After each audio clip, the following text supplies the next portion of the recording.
How's you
go live, and there you go.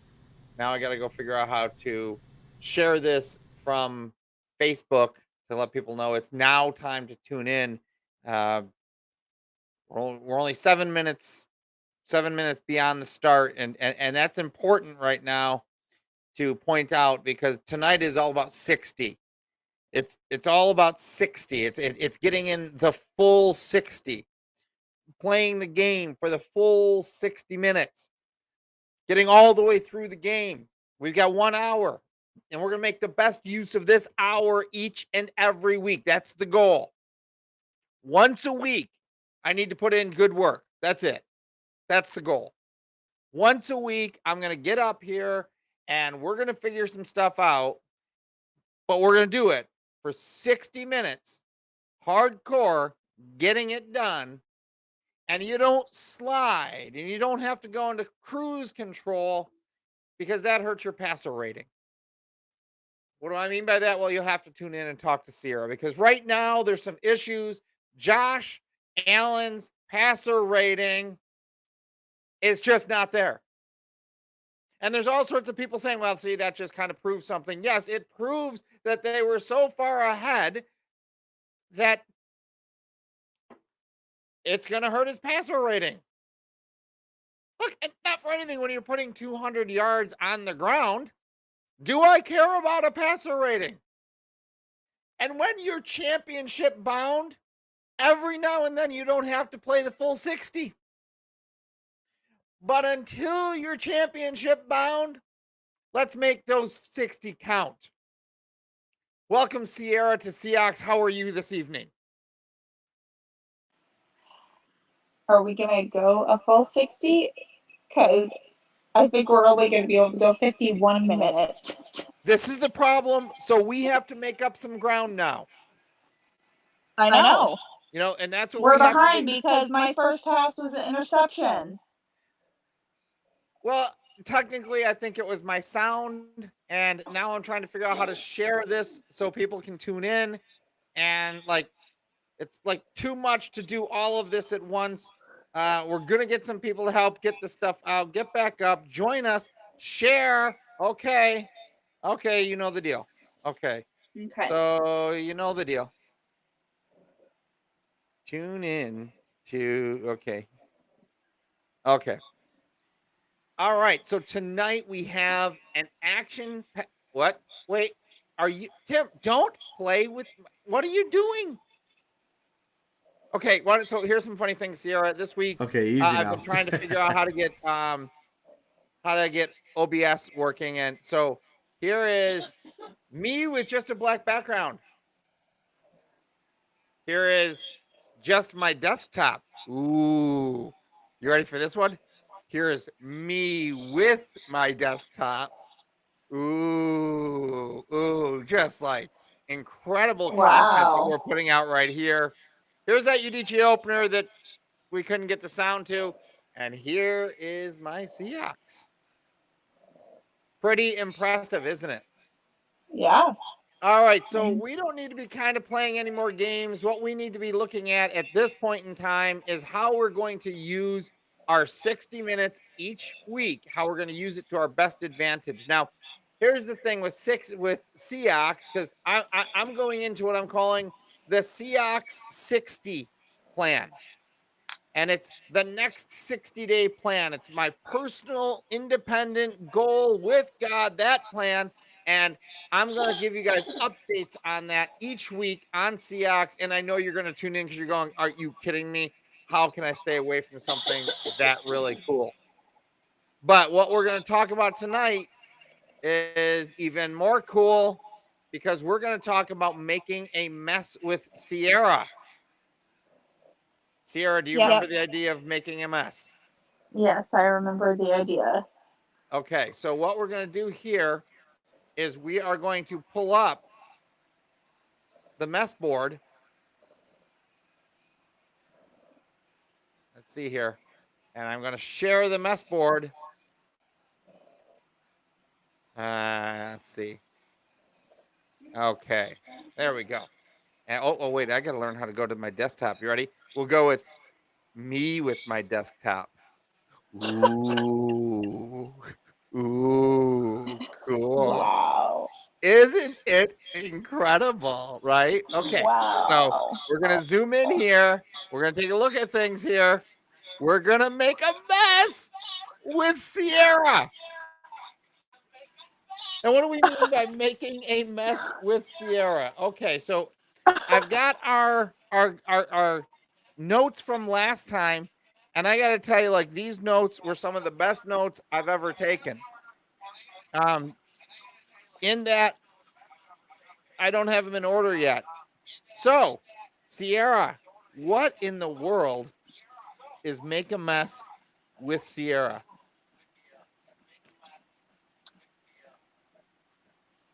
It's our.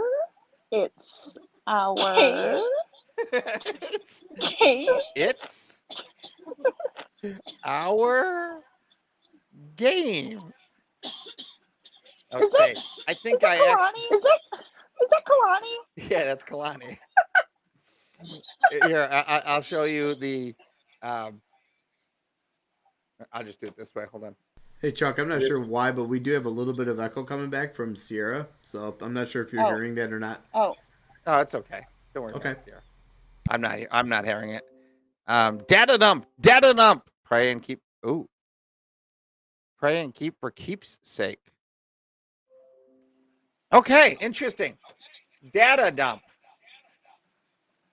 and keep for keep sake. Anybody know about the keepers? Being a keeper. Okay, what am I looking for here so Sierra can see it? Oh, here it is. Here it is. See if you can see this, Sierra.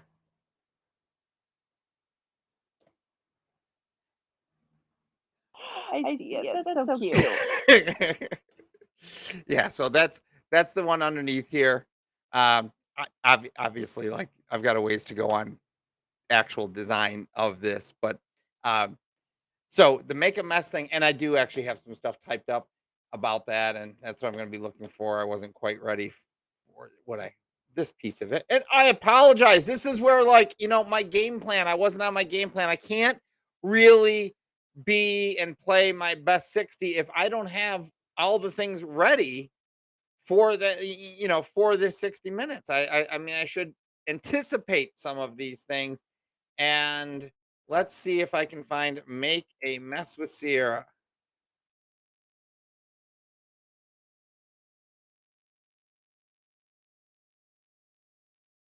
Okay, apparently not. Okay, so somewhere I wrote a little bit about mess with Sierra, and basically it's just a media review game, right? Like, that's what we come out to, where people are going to kind of share some of their videos, and they're out there now. Here is the thing I was going to ask you: like, can it just be messy videos or messy, media, like here we have with Kalani, or do they have to be intentionally doing something messy because of the fact they're playing the game with you?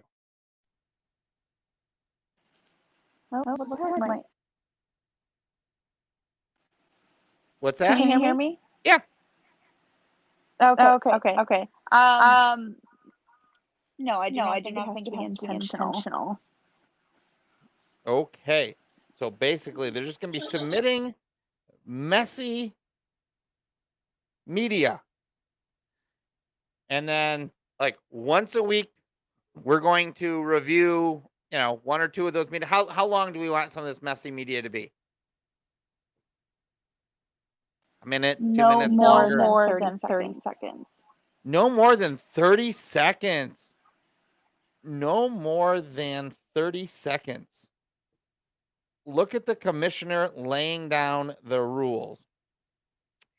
So yeah, then they're going to go. Okay, let me get back to my thing here. Then they're going to go back here, and they're going to kind of. Okay, so I would see like this as, this is more or less the game's whatever, right? Logo, icon, whatever. Make a mess with Sierra. Can kind of play with that, and I've just kind of put as if these were people's names. But I'm thinking, no, we said that these were going to be team names, right? That's what these were going to be. So we'll go ahead and put some teams in here, or that's what we'll look at these things as opposed to I'm just going to do this as a reminder to us, but this is our team's view, right?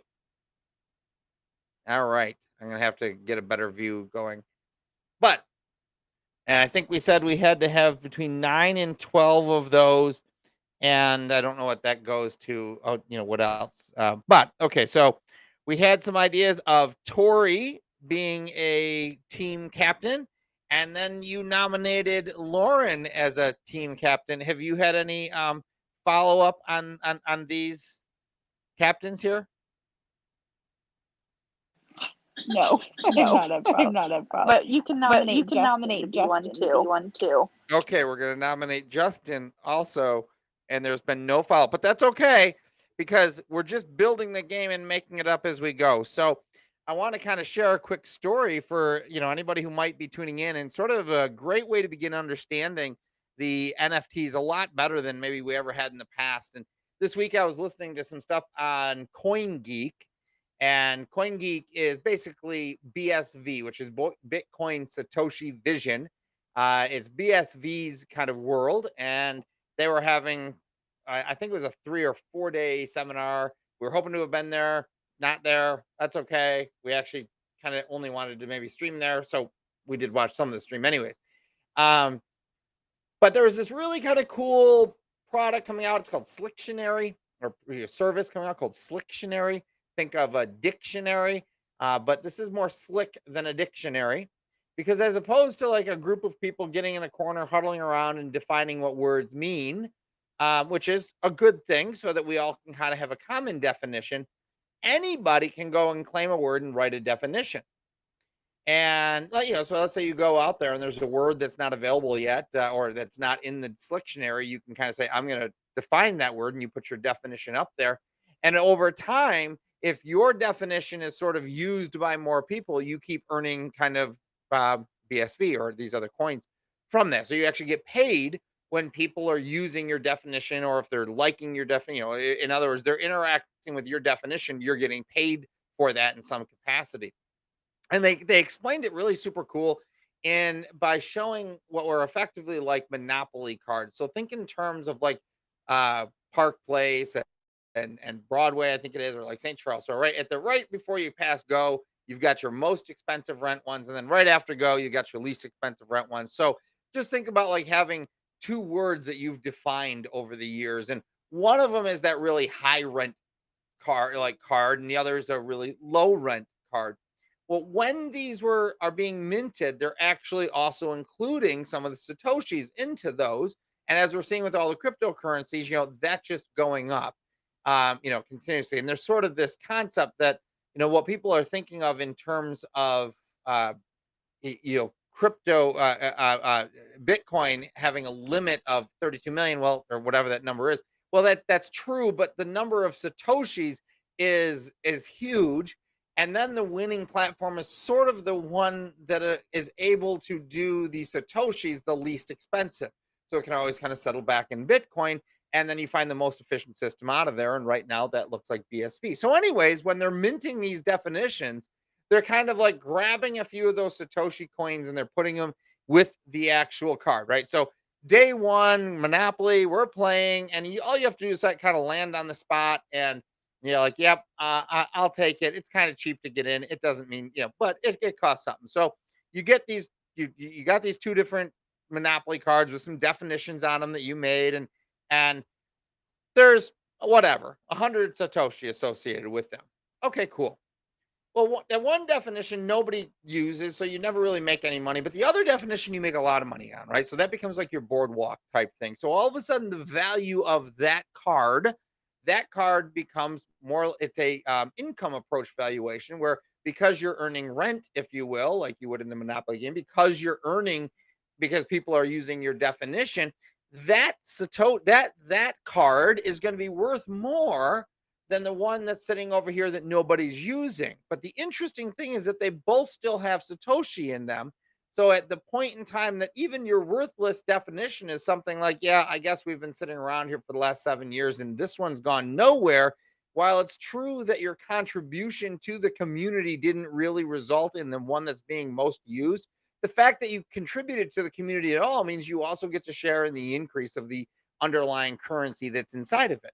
So that's that's a really slick dictionary, right? I mean, so that's kind of cool, and that's how we have to be thinking about these things. Now we don't have to go, too far in that, but that's what we got to be thinking about. Like when people are making a mess, like what are they getting, right? Or how is that happening? Are they claiming something in there? And we kind of make a little bit of fun with that, and we can talk about the token economics of the game kind of later on down the road because we're still looking for captains and we have to have some input from different people about how they want to kind of play the game, even though Sierra is the general trustee of the game.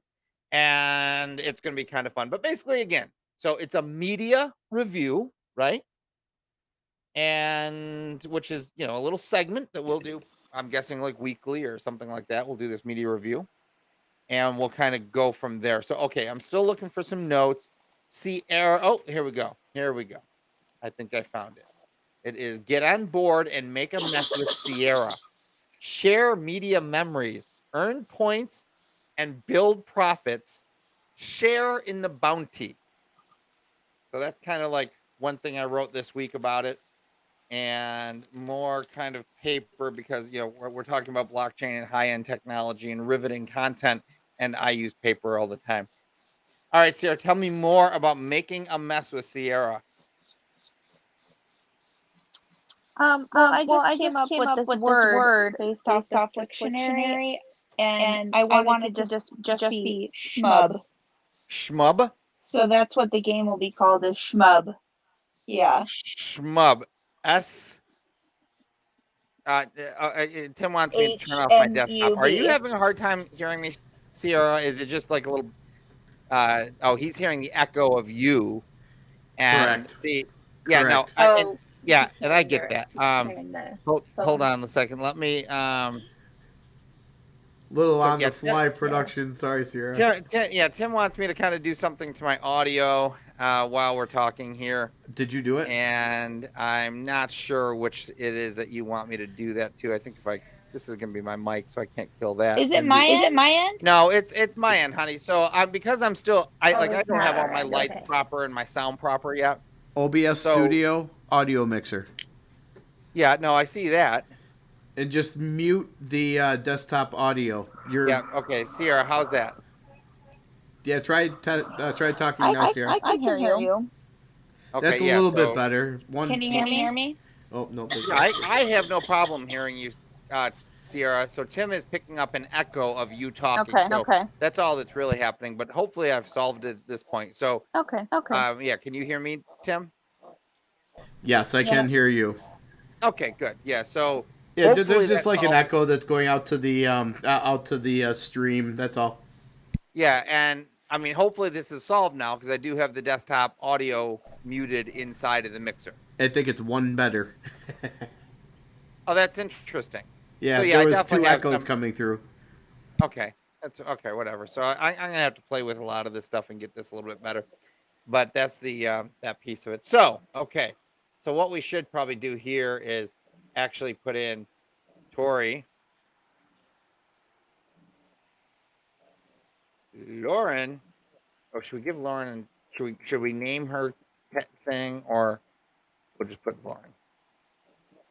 Say like name her. Shmub. Well, no, that's the name of the game. You want her to be Shmub? Yeah, I just like the word. Yeah, I was gonna say. I just like the word shmub. Okay, yeah, and spell Shmub. SHMUB.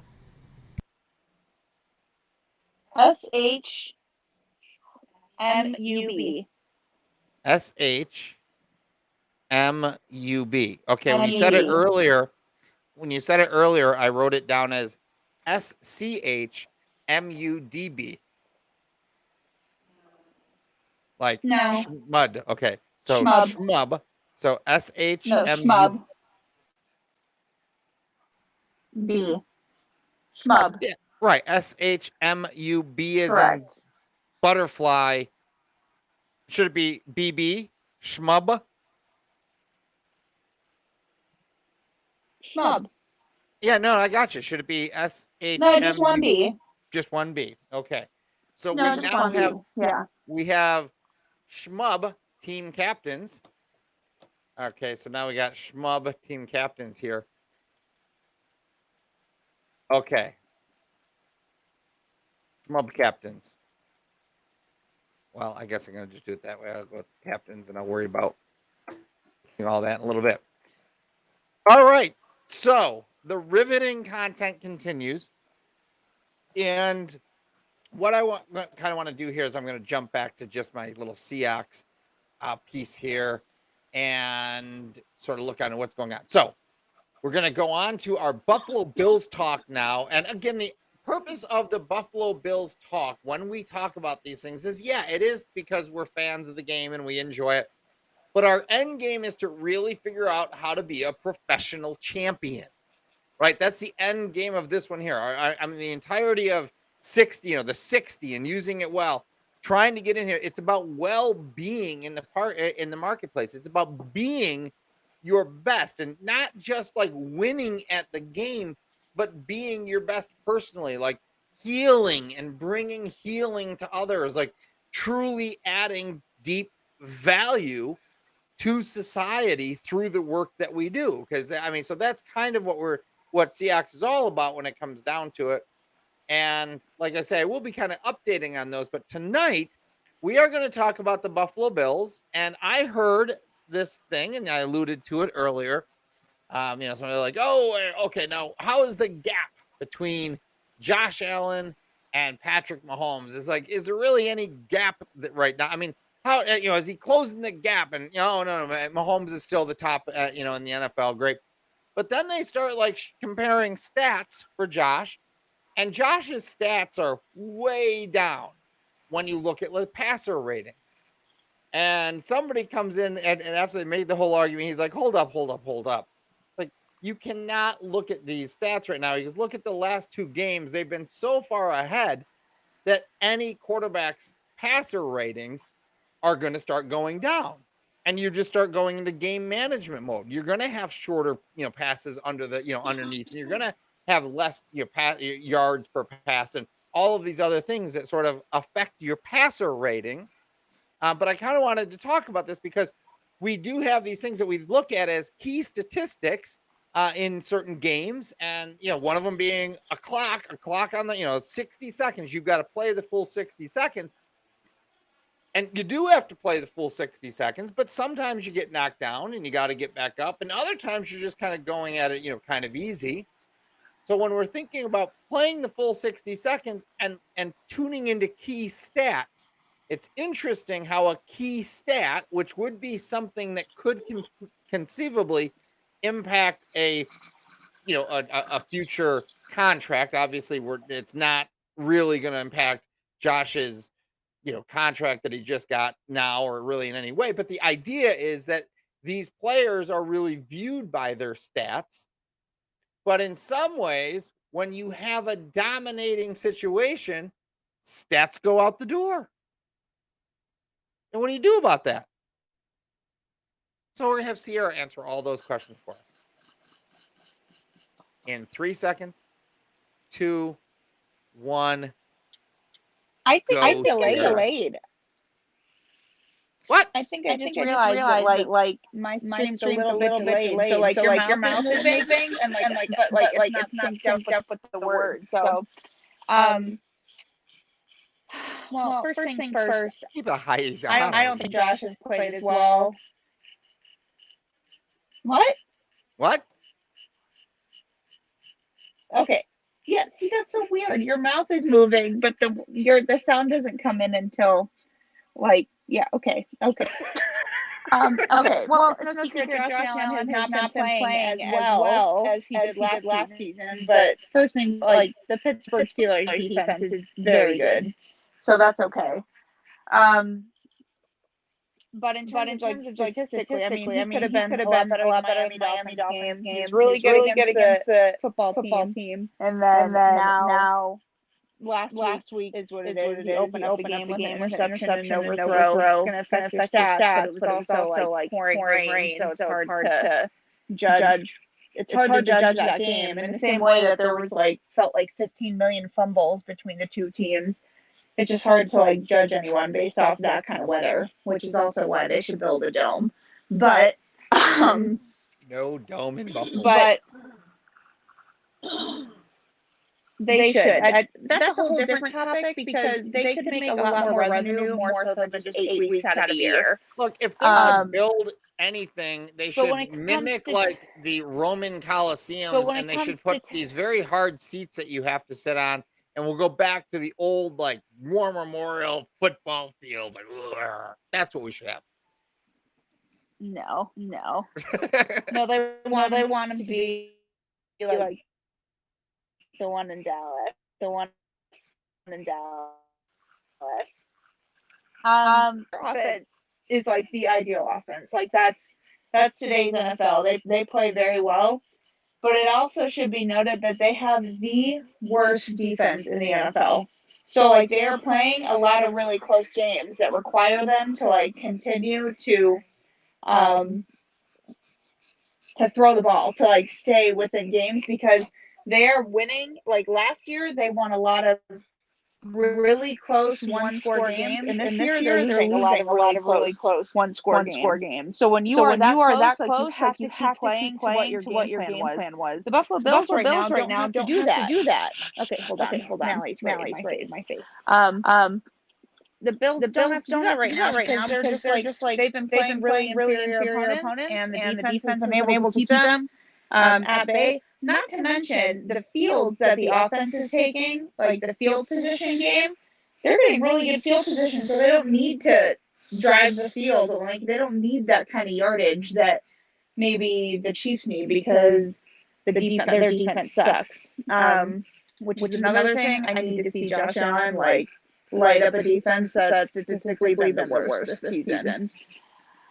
So wait, you want to see him light up? Wait, you're saying that the Kansas City has statistically the worst defense? Yes. Okay, that's interesting, right? Because now if we look at the idea of a passer rating, a statistic going down and being impacted by good quality play, do you think that like statistically, when you're saying, are there other things that are good? Because that's part of the problem, right? You're 3-4 games in, there's not a lot of established statistics. It really takes mid-season to really start figuring out like, okay, what are we really looking at? So some of the statistics are going to be skewed just because you don't have the volume of it. And like you're saying, if you start off your schedule playing an easier or more difficult. So is the Kansas City defense good and they just don't look good on paper? Or is Josh going to light them up? Well, that's not the same. I mean, statistically, on paper they have good players, but statistically they have not played well at all. Like last week, I think the Eagles quarterback put up almost 400 yards of passing yards last week. Now will Josh light it up? I don't know, because like I would argue the Chiefs defense like wasn't that great last year. Like statistically, they weren't one of the better defenses. But everything in the NFL is about a matchup game. And last year, the Chiefs just really matched up well against the Bills, like in every facet. So you have these Bills wide receivers that are just excellent at getting open, but the Chiefs like really got away with like really, they call it sticky coverage, but was able to like, they got away with a lot of holding. Like they held a lot of the receivers. So that, and they expect that to be the same this week. Not to mention the Chiefs have just this defensive lineman that just will destroy. We don't have a good the Bills don't have a good offensive line right now. And the Chiefs have just one game wrecker on their defensive line that can like change the course of the game. But they haven't been playing up to standard. They haven't been playing very well. So okay, let's talk about Buffalo Bills reality offensive line. is that they're statistically. Yeah, we are delayed, aren't we? Yeah, I'm saying statistically, like they're one of the. Statistically, the Chiefs have the worst, if not bottom three, if not the worst defense in the league. And so, in theory, like the Bills should be able to put up numbers against them. But as we've talked about in the past, like Josh Allen doesn't he struggles, I think, at times to maintain composure. I guess composure is the wrong word, but like he lets his emotions get the best of him. And so when you have like a pretty high, this game's huge. Like if the Bills win this game, they probably write their way for the number one seed in the AFC.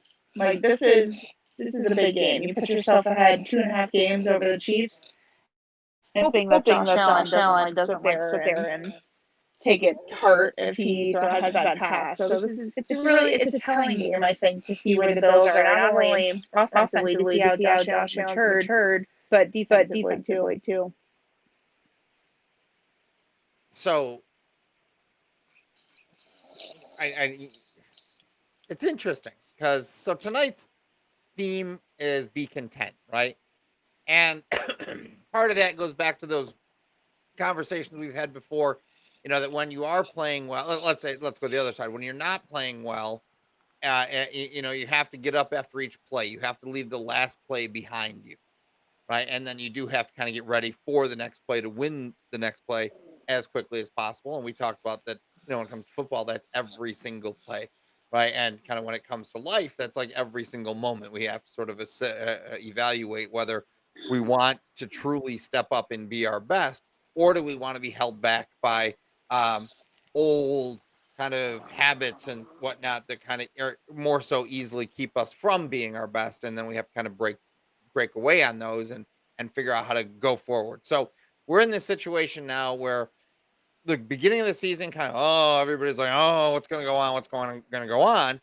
And now we're sitting here going like, okay, this is exactly the team that we kind of thought that they would be. Now, how do you find contentment and kind of like, okay, so we're fine, we're comfortable with our rhythm, we're comfortable with our path forward, we're comfortable with the team, right? And comfort maybe is the wrong word for that, but there's got to be a point in time when you start to get confidence in your team together achieving, right? Yeah, I mean, yeah, I think it's helpful that they've been able to really just like they've taken advantage of a very easy schedule. And to their favor, they've faced 3 backup quarterbacks like in 3 consecutive weeks. And it's hard though to pitch zeros in the NFL. So like it's still impressive what they're able to do. But I think this week and I mean next week they have 2 pretty tough games coming up, and it's a good litmus test to see where they're at truly. But this is where I think like for this game in particular, like the Chiefs are going to score. Like that's Patrick Mahomes is the best in the NFL, and he's going to get his points. So that's like when people are like, oh, the quarterbacks don't go against each other, but like in reality, like in this case, like offenses are going against each other. So the offense is whoever. It sounds like whoever puts up the most points at the end of the day is going to win. It sounds like such a stupid thing to say, but like the offense has to put up points. Like this cannot be like if the defense somehow is able to like get A3, like get them off the field to punt a couple of times, like Josh Allen has to go score. Like it's hard. Like you're asking the defense a lot to keep them under 30 points in this game. So now that's where this is like do it's such you a as a big test fan, for the Bills itself. do you feel as a fan, are you confident that that's going to happen? I don't know. It's weird because like I would have thought last year they could do it too, but like they just happen to have 2 of their worst games of the year against the Chiefs both times. So I don't know. Like I they should be able to, and like I think like if you're into betting at all, like the Chiefs are favored by 3 points, which basically means that like the way I understand it is like home teams are usually like they're spotted 3 points. So if they were at a neutral location, it's kind of just like a pick 'em kind of game. Like you figure it out. They're playing in, where are they playing? They're playing in Kansas City. Okay, yeah. So right, exactly. They got the hometown spread. So it's an even game, but the hometown should mean something. And I do think that like Josh is such it's a loud there. competitor. Yeah. Yeah, right. It's and the KC Stadium is probably one of those that would be up there as far as noise goes, like the Buffalo Bills stadium. There's a few of those stadiums out there where the fans are really very much part of the game. And, that's going to be something. Yeah. And I kind of am thinking, like, one of the things I keep hearing when I listen is that winners want to play with winners, right? And I think everything you hear about the professionals who play around Josh Allen, it's saying that Josh Allen wants to win, right? So it's like he wants to win. He goes into the situation wanting to win, and that's what they're saying. Others around him want to win. They actually, okay, this is it. It's like you're not trying to follow somebody in who is going to pad their stats. And we saw that last week. What was it with the Ravens in Denver, right? Where they kind of had that thing at the end where they padded their stats for some kind of random rushing thing. Say, hey, since 1922, we've had this rushing thing, and whatever. Like the fact that anybody got upset about that, like, give me a break. It's a thing. You do it. It's kind of dumb. It's like, yeah. It's part of football, right? Like you just do it. That's just kind of one of those things you can't be upset by it. But Josh doesn't. He's not there. What I keep hearing is Josh is not there to pad his points, but they're to pad his stats, but the coaches are. And I thought that was interesting. I think it was last week's broadcast that somebody was talking about that. I can't remember for certain because I know they lost kind of the sound during the broadcast. I kept having to switch around, so it might not have been during it, but I thought it was very interesting. I never really thought about the idea that it is the coach's job to pad the stats, to make sure that the players all have the stats that they're expected to hit. Right. And it's a very interesting idea because in one breath, it's like you want your players to be the best in the end. Like you want your players to be the best and in how you are measuring them. And if you don't want your players to be their best in how you're measuring them, then what are you doing playing with them? Because you're not trying to be a champion, right? So it's actually the coach's job to actually help the team get the statistics, right, that are necessary to win. And this is a very interesting part of it because the game is a statistical game. Literally, when we start to look at that, like they can put together entire game plans just around statistics right now. So if you are not running the ball X number of times, if you're not throwing to Diggs X number of times, or at least planning to throw to Diggs X number of times, you're off your game plan. And if the players perform at their standards, then the stats are there for them, right? So it's almost like you can't have discord within the coaching and the play the playbook and the play calling. You can't have anybody saying, what about my stats, coach? Because they all want to be there to win together, and those stats are important. But it's also very interesting, like I say, that Josh Allen's passer rating is sort of way down. And honestly, in the end game, it doesn't matter because Josh Allen is winning. And that's the end game, is like it's about winning. And yes, there's a whole bunch of statistics that play into all of this, and it's a lot of fun to understand those statistics. But like I said, they can actually the things that you would want for quality rankings may actually come back to bite you in the butt. Oh, what happened? Yeah, I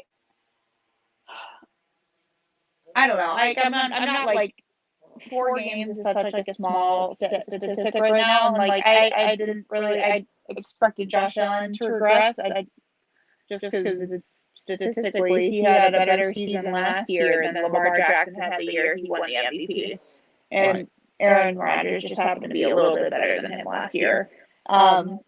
So I just like I was expecting like regression. I don't know that I'm expecting a lot. Like I still think he should be a top 10 quarterback. But where was I going with this? And I didn't hear that, what you just said. I didn't hear that on the broadcast about the statistics thing. But I mean, think about it. McDermott, and I'm assuming with the input of like Josh Allen in a meaningless week 17 game, put him in the game for half the game so he could break Jim Kelly's franchise records last year. Exactly.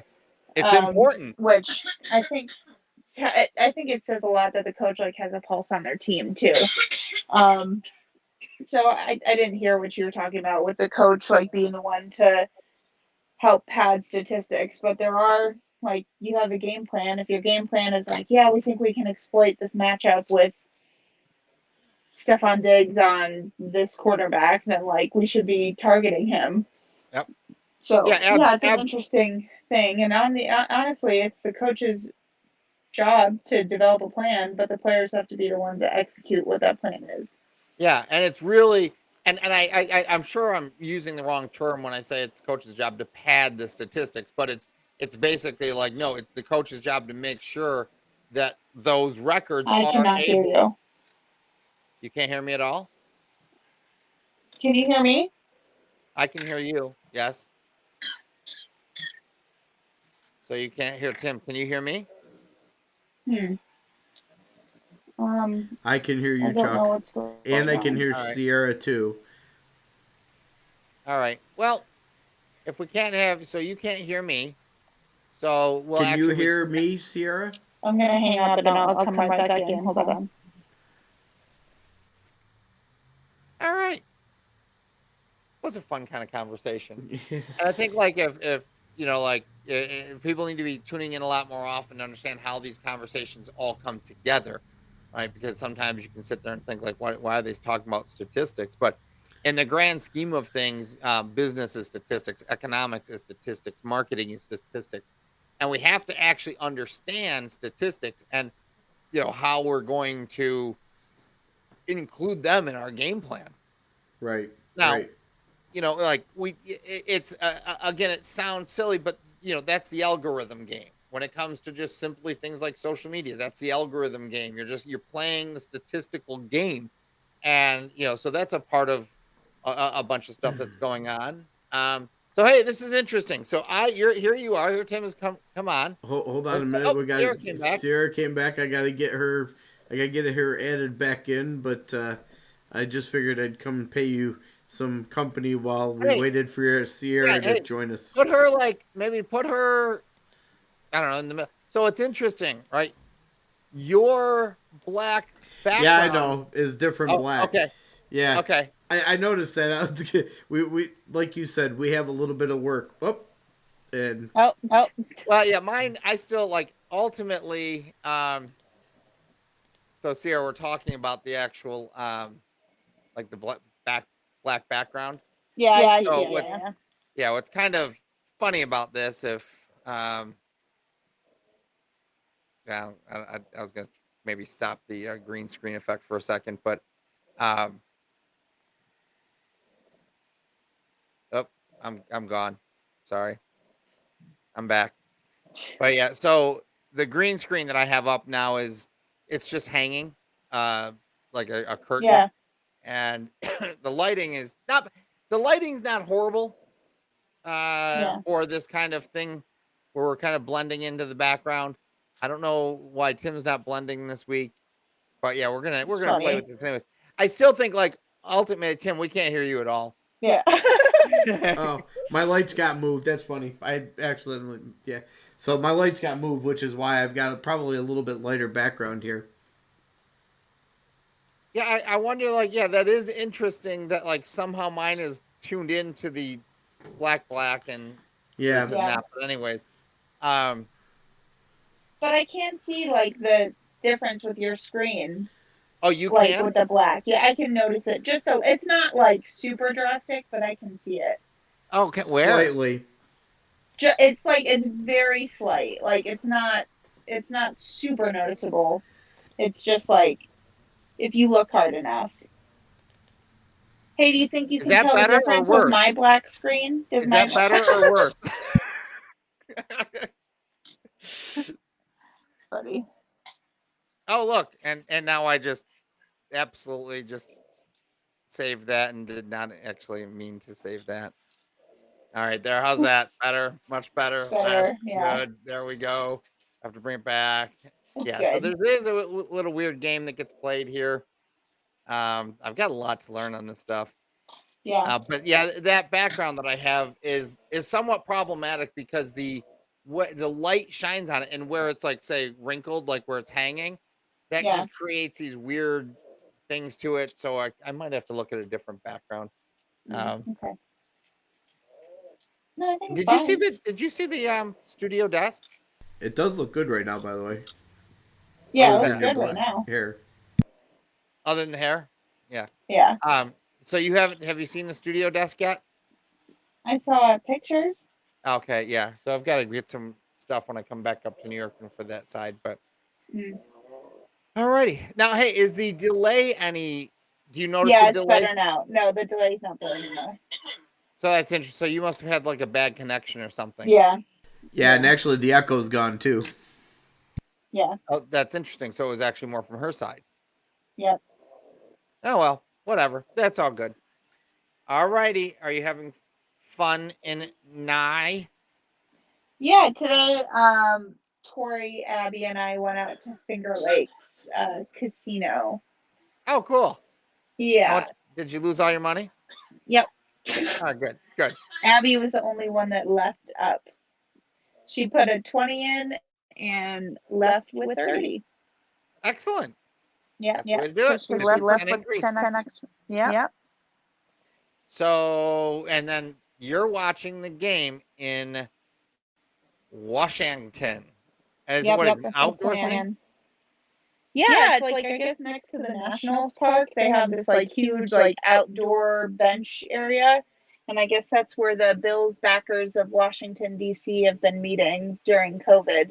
So they have, I guess, like a TV outside, and one of my friends there who's a Bills, you met George. He's a Bills fan too, so he like arranged a group of people to go watch it.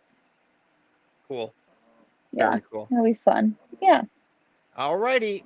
Well, thank you for co-hosting, and we will continue the building out of our Schmub game. Yeah, I like that word. I don't know if it's a real word. Did you look it up? No, I have not. Schmub. Okay. Yeah, let's find out if it's a real word yet. SHMUB.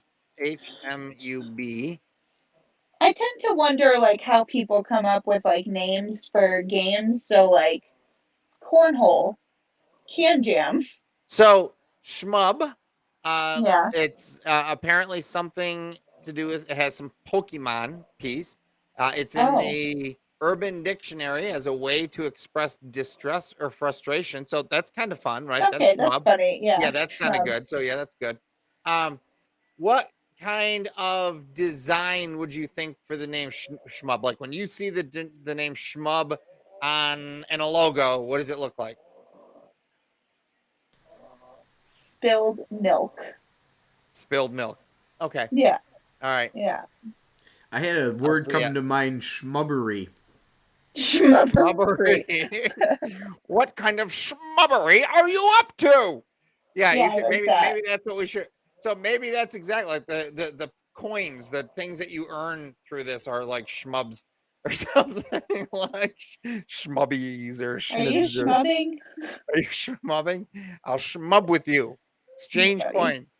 Yeah, we'll have to figure that stuff out. All righty. Well, thank you again for co-hosting on Ceox. Yeah. For all of, go ahead. No. Oh, and for all of you who have stayed this long through this riveting conversation, we thank you and promise it's going to only get better from here. So actually, we're going to begin working on a series basically based on the thoughts of Ludwig von Mises, who is a classical liberal economic mind from back years ago. So we're actually working on a series with our resident Austrian trained economist Bruce Korber. I wouldn't, okay, maybe not resident, but whatever. We'll get up with his name. So that'll be some of the stuff that's coming out on through Ceox in the coming years and coming years, months, weeks, whatever. And it could be years. I don't know. But either way, we continue forward. We use our 60 well, even when we started 7 minutes late and we're ending 3 minutes early. That's because we've achieved in 50 minutes what was scheduled for 60. Yeah. If it hurts our we got enough of a lead that we can put the backups in. We can put the backups in now. Yeah. All right. And we're going to go over now and talk to the pirates. For anybody who's tuning in to Udicci TV, just give us about 5 minutes and we will be bringing the pirates on momentarily. Alrighty. See you soon. Have a good night.